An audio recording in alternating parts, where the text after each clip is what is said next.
안디옥에서 복음을 전하고 그 이방인의 땅에 교회를 세운 바나바와 바울은 또 대적하는 무리로 인해 쫓겨나듯 도망치듯 안디옥을 나와서 이고니온으로 갔습니다.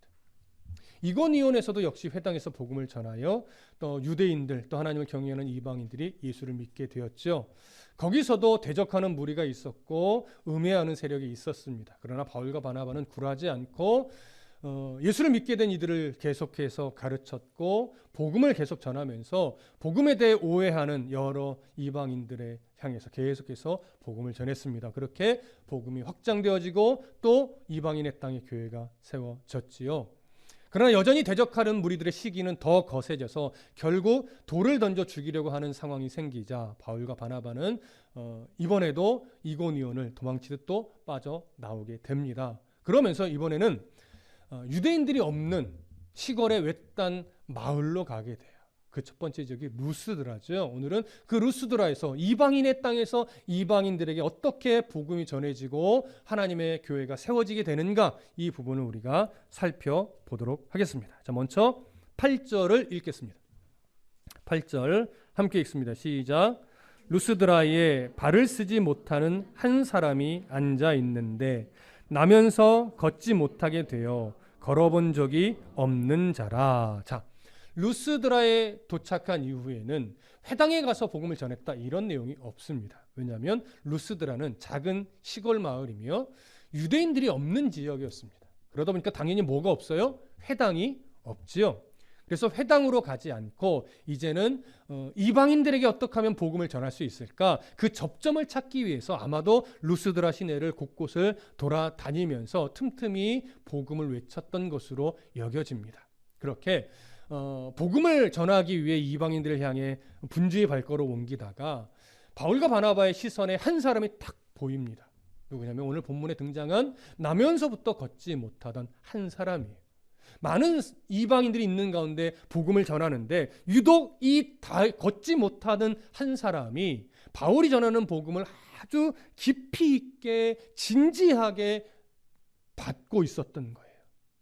그 모습을 바라보면서 바울 안에 어떤 마음이 드냐면 그 걷지 못하는 나면서부터 걷지 못하던 이방인의 마음에 있는 구원받을 만한 믿음을 보고 그에게 다가가서 담대하게 외칩니다. 네 발로 일어나 걸어라. 그런데 그 순간 그 걷지 못하던 자의 발에 힘이 생기고 일어나서 걷는 놀라운 역사가 일어나게 된 거예요. 자, 분명 우리는 이것이 바울이 고친 것이 아니라 바울을 통해 성령께서 그를 고친 사실임을 너무나 잘 알고 있습니다. 근데 여러분, 지금 이방인의 땅에서 이방인에게 복음을 전하는 중에 이방인 중에 다리를 걷지 못하던 한 사람에게 사도 바울이 입을 열어 선포하고 그의 다리가 고쳐졌다는 이 사건은 기적과 같은 현상이 일어났네, 하나님께서 병든 자의 다리를 고쳐주셨네, 이런 차원에 머무르는 사건이 아니에요. 지금 이 사건은요, 계속해서 바울과 바나바가 이방인의 땅에서 이방인들에게 또 유대인들에게 복음을 전하고 있는 중에 있지만 이제 비로소 이방인들 가운데 하나님의 나라가 시작이 됐고 하나님의 통치가 시작되었음을 선언하는 그런 상징적 의미가 있는 사건입니다. 자, 어떤 사건과 비교가 되냐면 사도행전 3장에 베드로가 성전 미문에서 구걸하던 나면서부터 걷지 못하던 자를 향해 베드로가 외쳤고 그도 다리에 힘을 입어서 하나님께서 이렇게 세우신 사건을 우리 기억할 겁니다.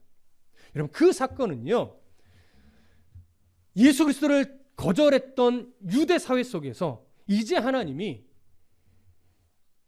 유대인에게 복음을 증거하며 유대인 가운데 하나님의 통치가 시작되었음을, 예수 그리스도의 통치가 시작되었음을 알리는 신호탄과 같은 그런 역사였어요. 성령 강림 이후에 드디어 하나님 베드로를 유대인에게 복음을 전하며 복음의 역사가 일어나는 일로 사용하신 거죠.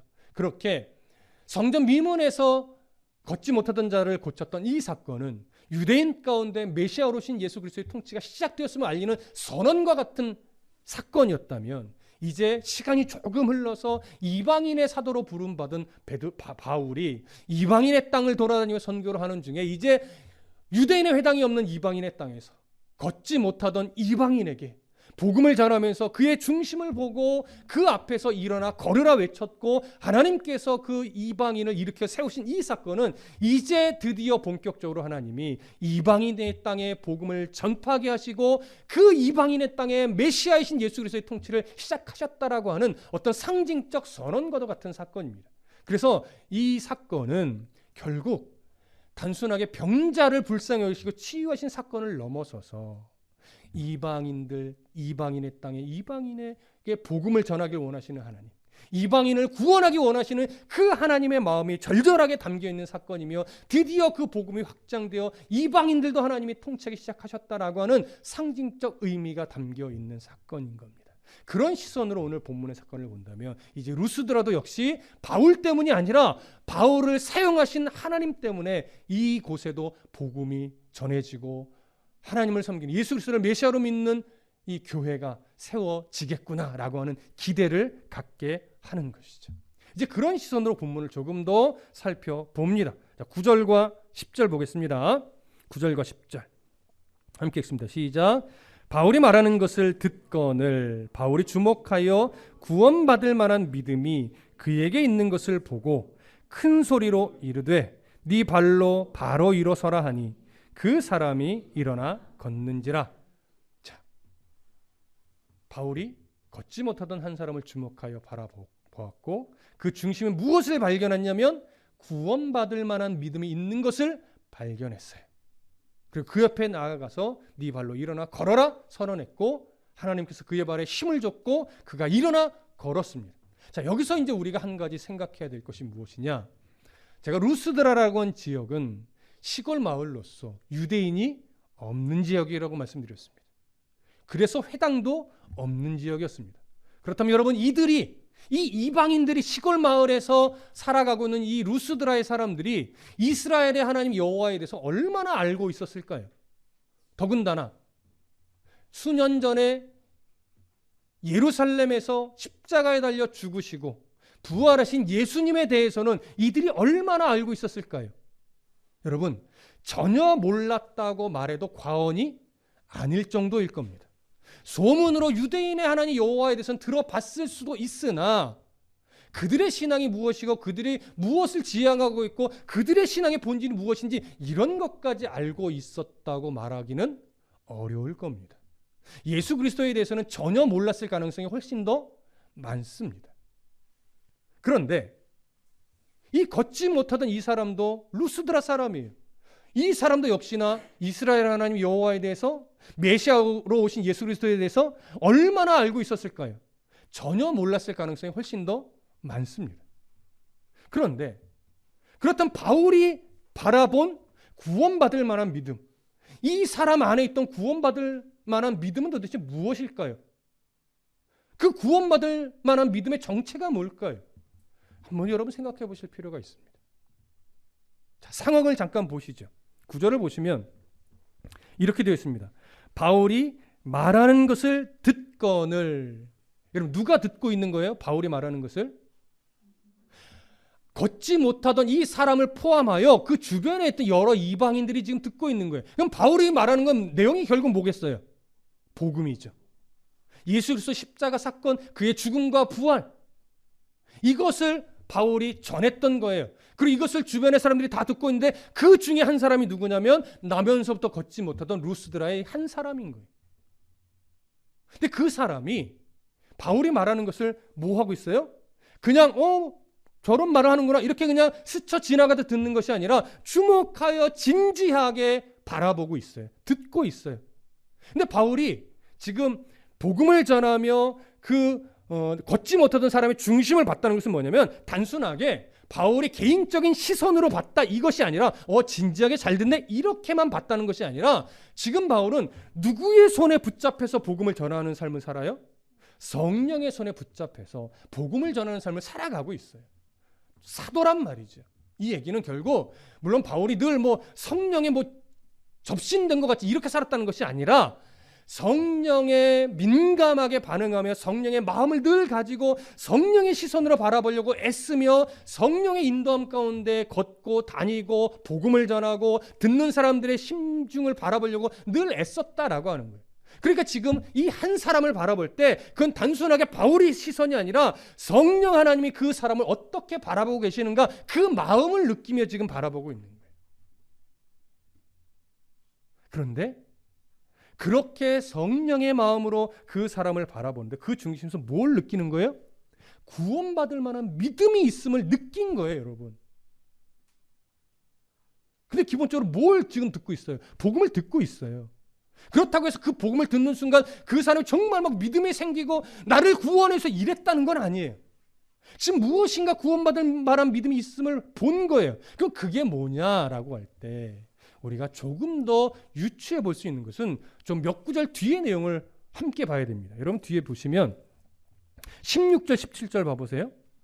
16절 17절 함께 읽습니다. 16절 17절 시작. 하나님이 지나간 세대에는 모든 민족으로 자기들의 길들을 가게 방임하셨으나 그러나 자기를 증언하지 아니한 것이 아니니 곧 여러분들에게 하늘로부터 비를 내리시며 결실기를 주시는 선한 일을 하사 음식과 기쁨으로 여러분의 마음에 만족하게 하셨느니라 하고자. 이 말이 무슨 의미일까요? 여기서요 16절에 하나님이 지나간 세대에는 이라고 표현하는 이 지나간 세대는 예수 그리스도가 이 땅에 오시기 이전 세대를 말합니다. 그래서 보편적으로 그냥 구약시대 사람들 이렇게 표현해도 크게 문제는 없어요. 그리고 그 다음에 모든 민족으로 이런 표현이 여기서 말하는 모든 민족은 이스라엘 백성들을 제외한 모든 이방인들을 말하는 거예요. 모든 이방인들. 그들에게 자기들의 길들을 가게 방임하셨대. 이 말은 뭐예요? 그들이 하나님을 바라보지 못하고 우상을 섬기며 토속신앙을 섬기며 미신적인 삶을 살아가는데 하나님이 그냥 뭐 했다는 거예요? 심판하지 않고 놔두셨다는 거예요. 그런데 이제 17절 보세요. 그러나 이렇게 연결하죠. 그러나 하나님 그렇게 놔두신 것처럼 보이나 놔두시기는 그러니까 심판하지는 않으셨으나 그러나 자기를 증언하지 아니하신 것은 아니니. 하나님을 아예 모르도록 귀를 막고 눈을 가린 것은 아니라는 거예요. 그들에게 하나님을 알 수 있는 분명한 기초는 두셨다는 거예요. 그게 뭐예요? 곧 여러분에게 하늘로부터 비를 내리시며 결실기를 주시는 선한 일을 하사 음식과 기쁨으로 여러분들의 마음에 만족하게 하셨느니라. 이게 무슨 말이냐면 하나님을 믿지 않는 이방인들에게 하나님은 자연 질서까지도 막 대적하게 해서 못 살게 만들고 못 먹게 만들고 헐벗게 만들고 막 불행한 일만 닥치게 하고 이러지는 않았다는 거예요. 하나님의 그 특별한 은총을 그들도 하나님을 모르고 있는 그들에게도 누리게 하셨다는 거예요. 다시 얘기하면요. 아주 냉철하게 자연의 질서를 보고 자연이 운행하는 것을 보고 내가 이렇게 지금까지 살아가고 있는 것, 내가 이렇게 지금까지 잘 먹고 잘 살고 있는 것, 이 모든 것들을 아주 냉철하게 바라보고 비교해보고 생각하고 고민해 하다 보면 여호와라는 이름은 모를 수 있고 이스라엘의 하나님 뭐 이런 거는 모를 수 있으나 분명 창조주가 있다는 사실은 그들이 알 수 있다라고 하는 것이고 흔히 세상에서 말하는 제우스니 헤르메스니 미신적 토속신앙이니 이런 것들이 얼마나 어리석은 거고 말이 안 되는 것인지는 알 수 있다 없다? 그것까지는 분별할 수 있다 이거예요. 그런데 그걸 분별하지 않고 자기들의 어떤 고집대로 자기들의 욕심대로 우상을 섬긴 것뿐이지 정말 냉철하게 나의 인생과 논리와 상식과 자연의 질서를 비교 분석하여 바라보고 고민해 보면 제우스가 신이 아니란 거 얼마든지 알 수 있었다는 얘기예요. 무슨 말씀 이해되십니까? 그래서 로마서에는요 그런 자연에 심어놓은 하나님의 섭리를 통해서 어떤 이도 나는 하나님을 몰랐기 때문에 어쩔 수 없었어요 라고 변명할 수는 없다라고 이야기를 해요. 무슨 말씀 이해되십니까? 그렇기 때문에 진짜 진리에 목말라 하고 정말 창조주가 있다면 제우스는 아닐 텐데 라고 하는 이런 냉철한 시선을 갖고 영적인 갈급함을 가지고 있다면 복음이 전해질 때 분명 바르게 반응할 수밖에 없다는 거예요. 누구처럼? 여리고성의 기생이었던 라합처럼. 여러분 이거는요 교리적인 설명은 아니라는 것 여러분 좀 명심하셔야 돼요. 이걸 교리로 본다면 막 이렇게 저렇게 대입을 막 하게 되잖아요. 그럼 뭔가 충돌이 생겨요. 이건 지금 교리적 얘기가 아니에요. 어떤 것에 강조점이 있느냐면 복음이 들려졌을 때 어떻게 반응해야 되는가, 이것에 강조점이 있는 표현이에요. 그래서 교리적인 이야기가 아니기 때문에 이걸 교리적으로 접근하면 어디선가 충돌이 일어나요. 무슨 말씀인지 이해되시죠? 그래서 뭘 강조하냐면 이 나면서부터 걷지 못하던 사람이 바울이 전한 복음을 듣고 그가 어떻게 반응할 수 있게 된 것인가, 여기에 초점을 맞추는 거예요. 그렇다면 보십시오. 나면서 걷지 못하던 자가 지금 바울이 전하는 복음을 들을 때 아주 주목하고 정말 진지하게 듣고 있었단 얘기예요.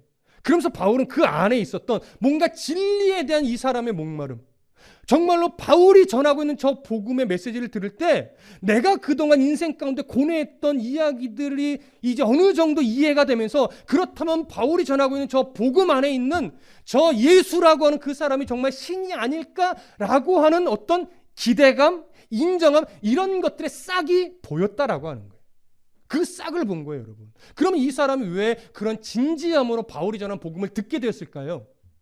우리가 다분히 유추하는 내용이기는 하지만 잘 생각해 보십시오. 이 나면서부터 걷지 못하던 한 이방인이요, 자기가 나면서부터 걷지 못하는 이 상황 속에서 자기가 할 수 있는 영역 안에서 이 다리를 고치기 위해 안 해본 일이 있을까요? 없을걸요.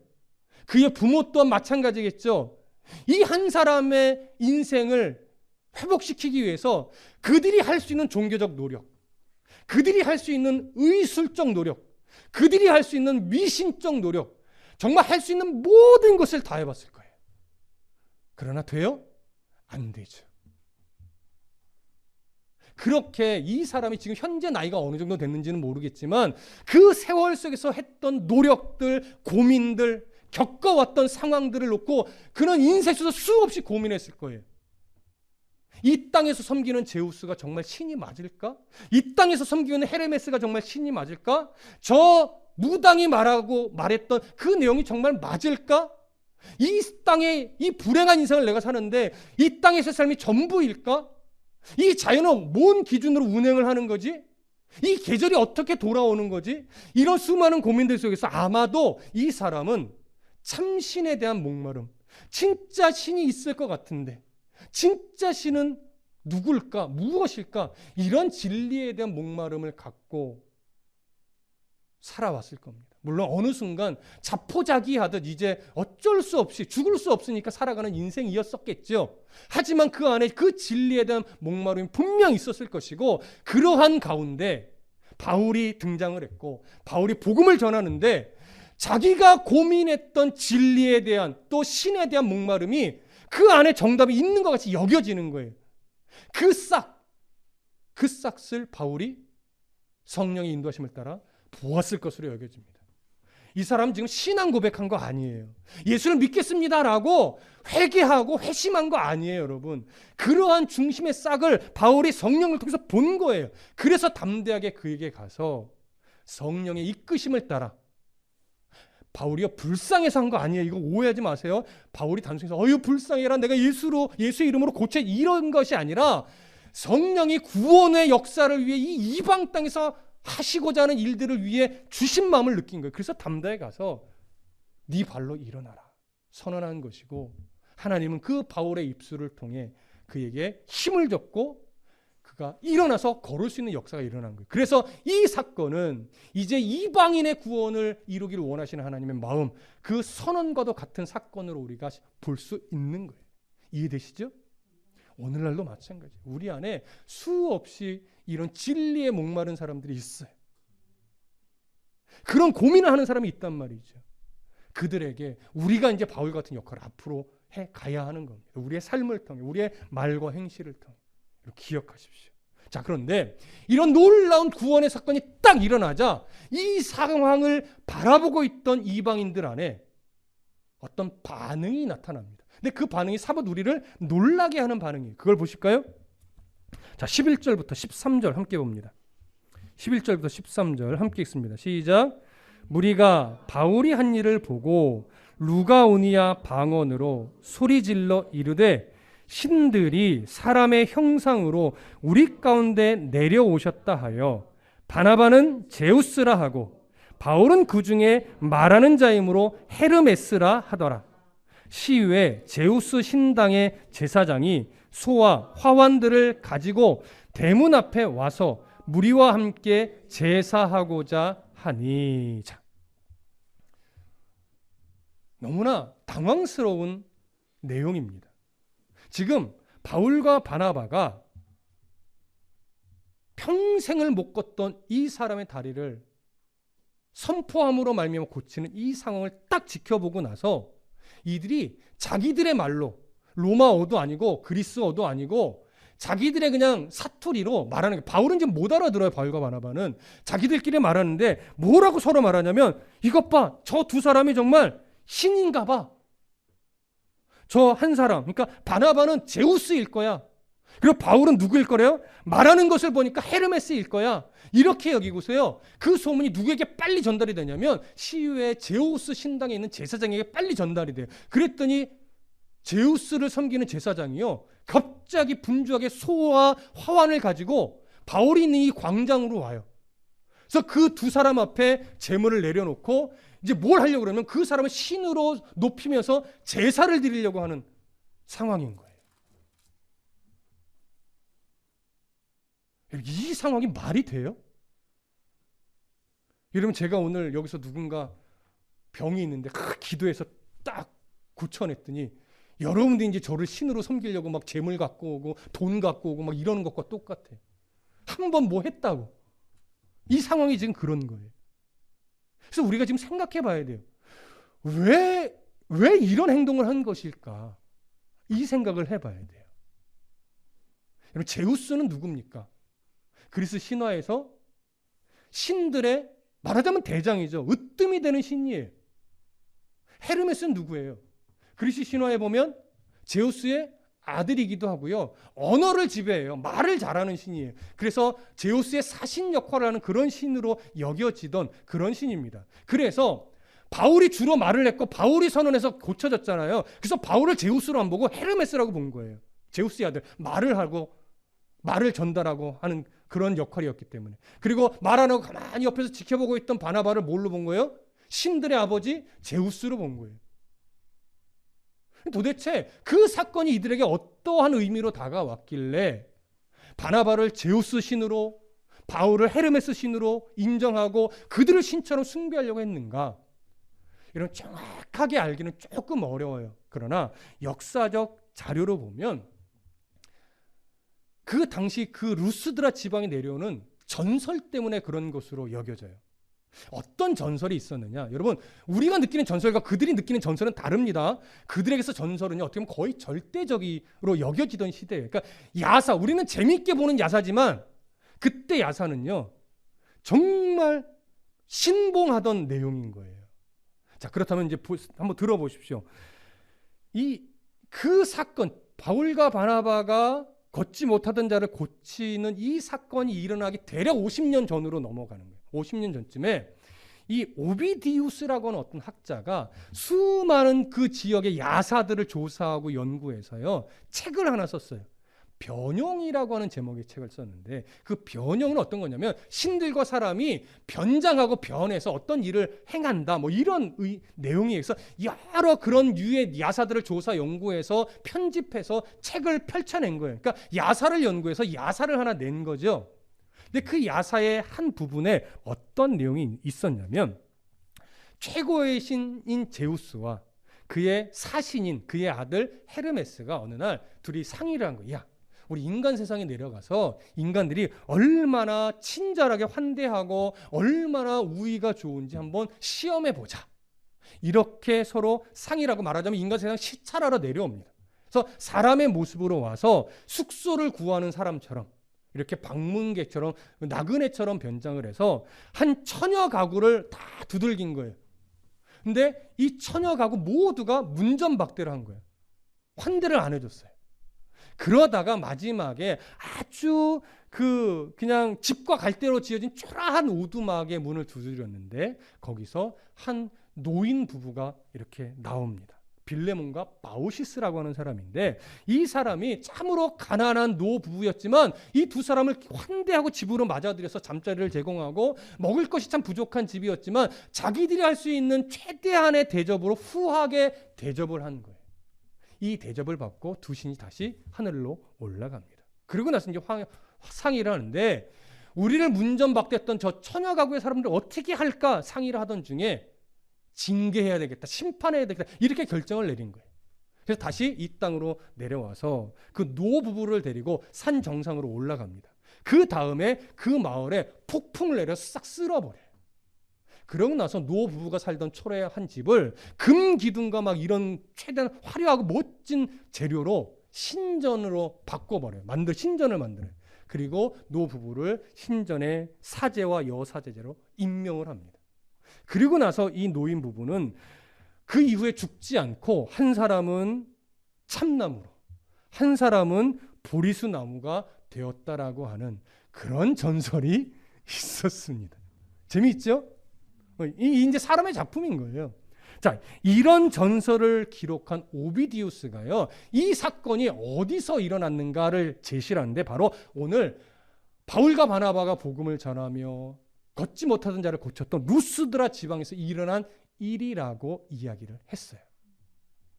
자, 이런 내용들을 근거로 해서 볼 때 루스드라 지방의 사람들이 이 전설을 알고 있었을까요? 모르고 있었을까요? 알고 있었을 가능성이 훨씬 더 많죠. 그리고 고고학적으로 보면요, 이 지방에서 뭐가 발견되냐면 두 개의 비문과 또 돌로 된 제단 하나가 발견되는데 이 제단이 누구를 섬기는 제단이냐면 바로 제우스와 헤르메스를 섬기는 제단이었다라고 해요.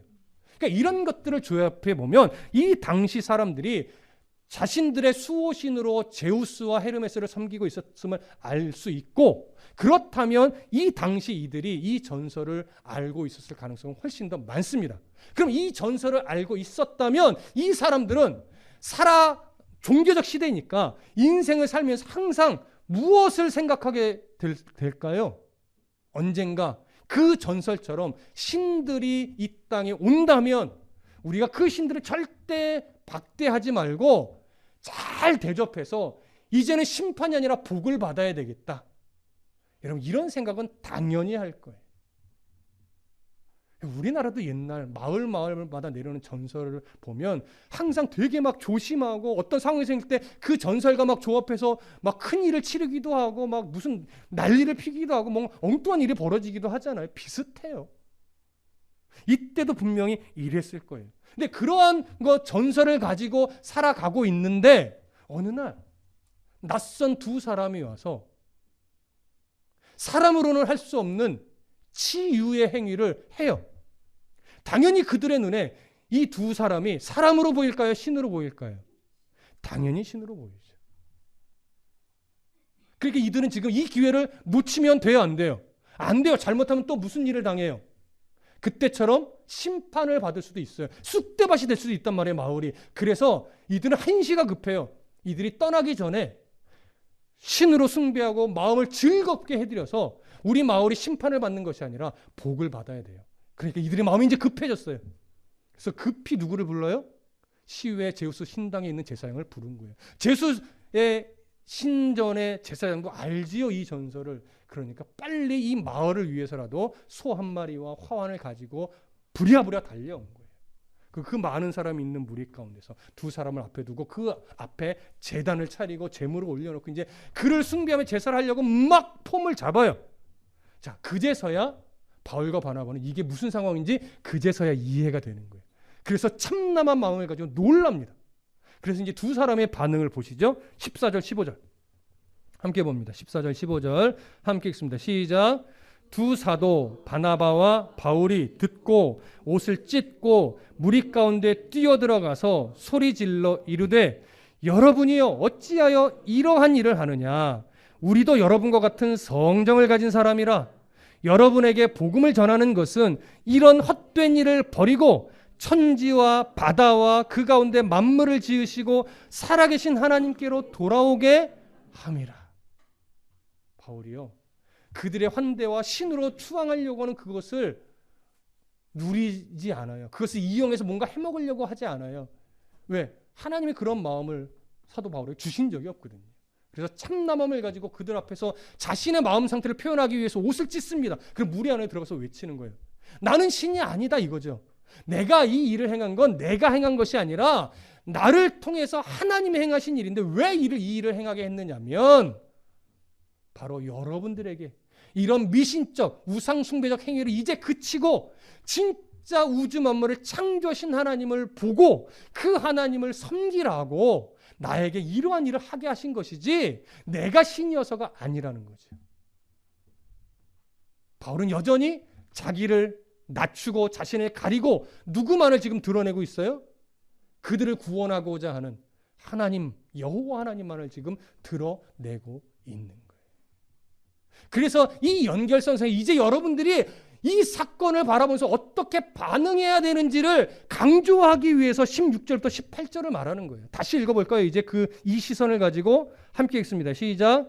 하나님이 지나간 세대에는 모든 민족으로 자기들의 길들을 가게 방임하셨으나 그러나 자기를 증언하지 아니하신 것이 아니니 곧 여러분에게 하늘로부터 비를 내리시며 결실기를 주시는 선한 일을 하사 음식과 기쁨으로 여러분들의 마음에 만족하게 하셨느니라 하고 이렇게 말하여 겨우 무리를 말려 자기들에게 제사를 못하게 하니라. 이거 교리적 설명 아니라고 말씀드렸죠. 여러분들이 지금 이 상황을 보고 이제 어떻게 반응해야 되는지를 그걸 강조하기 위해서 이 말을 한 거예요. 여러분 지나간 세대 때는 하나님이요 여러분들을 심판하지 않고 그냥 바라보시기만 하셨어요. 그런데 이제는 아니에요. 왜냐? 메시아가 오셨기 때문에 이제부터는 여러분들이 바르게 반응해야 됩니다. 이런 우상적 행위, 미신적 행위를 버리고 이제 진짜 창조주이신 하나님을 믿으라고 나를 보내신 거예요. 여러분 자연의 질서를 보십시오. 진짜 냉철하게 여러분들의 그동안 믿어왔던 신앙과 이 자연을 정말 비교해 보십시오. 그들이 진짜 신이 맞는가? 그럴 수 없다라고 하는 것이죠. 이제 여러분들의 눈앞에서 목도하지 않았습니까? 이 사람의 다리가 고쳐진 것은 바로 우주 만물을 창조하신 하나님이 행하신 것이니 제가 전하는 복음을 다시 곱씹어서 생각해 보시고 믿음으로 반응하길 바랍니다. 이것을 말하는 거예요. 결국 그랬던 이들이 바울의 말을 듣고 그들 앞에서 제사하는 것을 멈췄어요. 그 이후에 이들이 어떻게 반응했을까요? 모든 사람이 예수를 메시아로 받아들인 것은 아닐 거예요. 그러나 분명 이 사건과 바울이 전한 복음을 통해서 예수를 믿게 된 사람들이 생겨난 것은 분명합니다. 왜냐하면 20절을 잠깐 보세요. 20절에 이렇게 되어 있죠. 제자들이 둘러섰을 때에 바울이 일어나 그 성에 들어갔다가 이튿날 바나바와 함께 더베로 가서 여기서 표현된 제자들은요. 바로 루스드라에서 바울이 행한 일과 전한 복음을 듣고 예수를 믿게 된 무리들을 말하는 겁니다. 몇 명인지는 알 수 없으나 분명 이로 인해서 예수를 믿게 된 무리도 생겨났고 믿지 못하고 그냥 거절하는 무리도 있었고 또 나중에는 대적하는 사람도 생겨났죠. 그 부분은 이제 다음 시간에 살펴볼 거예요. 여러분 이렇게 바울은요. 어찌됐든 자기를 드러내는 것이 아니라 사람들의 종교심을 이용해서 자기 권세, 자기 어떤 부귀영화를 추구하려고 하지 않고 오직 예수 그리스도만 드러나게 하려고 했던 거예요. 그들의 그 참남한 행위들을 버리고 주님만을 알 수 있도록. 여러분 오늘날 교회에서 목회자 설교도요. 맥락은 별반 다르지 않아요.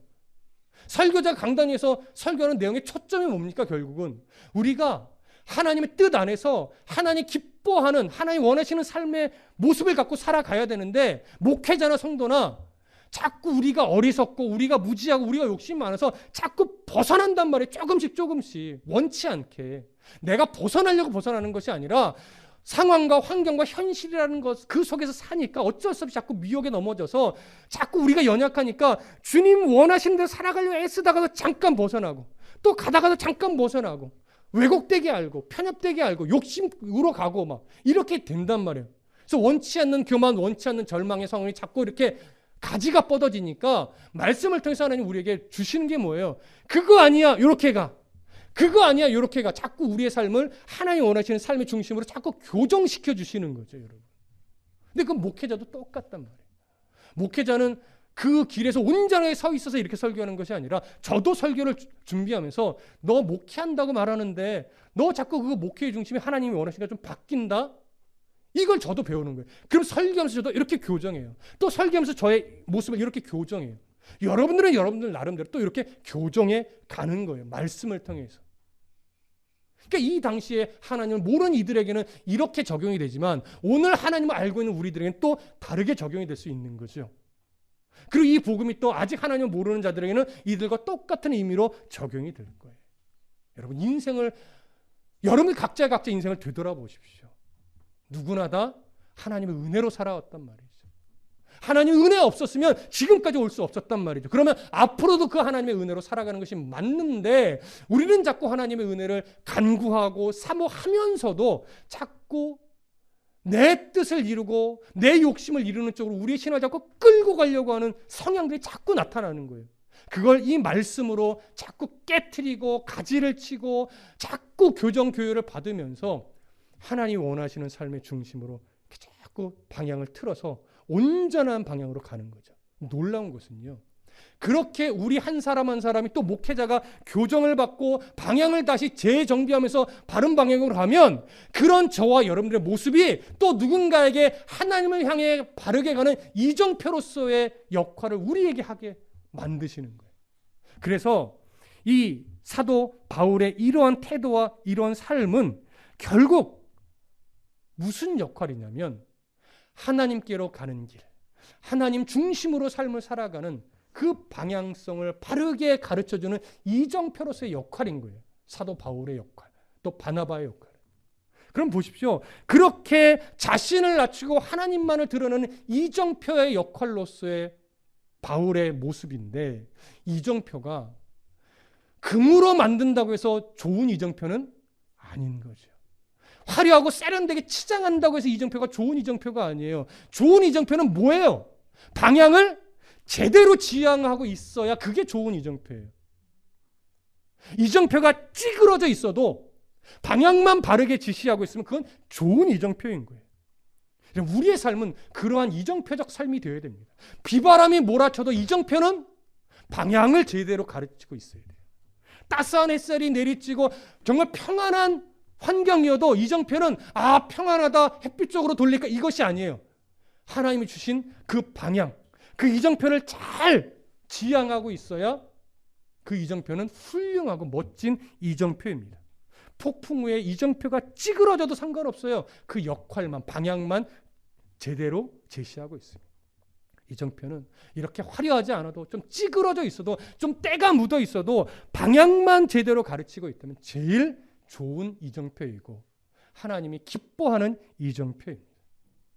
여러분, 나를 드러내고자 하고 내 만족과 내 유익을 위해 신앙을 이용하려고 하는 이런 우리의 어리석음을 다시금 말씀 앞에 내려놓고, 하나님, 들풀도 먹이시고 하늘을 나는 새도 입히고 먹이신다고 약속하신 하나님, 이제 내 삶의 모든 것들은 주님께 맡깁니다. 나를 나보다 더 잘 아시는 하나님이 가장 선한 길로 인도한 것을 믿고 저는 이정표의 역할에 충실하도록 내게 주어진 일상을 살아내겠습니다. 그러니 하나님 책임지시고 저를 통해 하나님 누군가가 하나님을 볼 수 있도록 저를 사용해 주시고 그 이정표의 역할에 부끄러워지지 않도록, 그 이정표가 엉뚱한 것을 가리키지 않도록 하나님 제 안에 욕심으로 얼룩지거나 어리석은 절망으로 얼룩지거나 이런저런 미혹에 걸려 넘어져서 방향성을 제대로 가르치지 못하는 그런 무지에 빠지지 말고 어떠한 비바람, 어떤 폭풍과 몰아쳐도 주님이 내게 원하시는 그 이정표의 방향에 견고하게 이 방향을 가리키고 살아내는 그런 우리가 될 수 있도록, 한 사람 한 사람이 될 수 있도록 기도하시고 결단하시고 저 모든 걱정과 근심과 욕심을 주님께 내려놓고 주님 말씀에 사로잡혀서 우리 안에 이 말씀에 대한 간절함을 회복하면서 이정표로서의 삶 잘 살아내 주시기를 간절히 소망하고 축복합니다. 기도하겠습니다.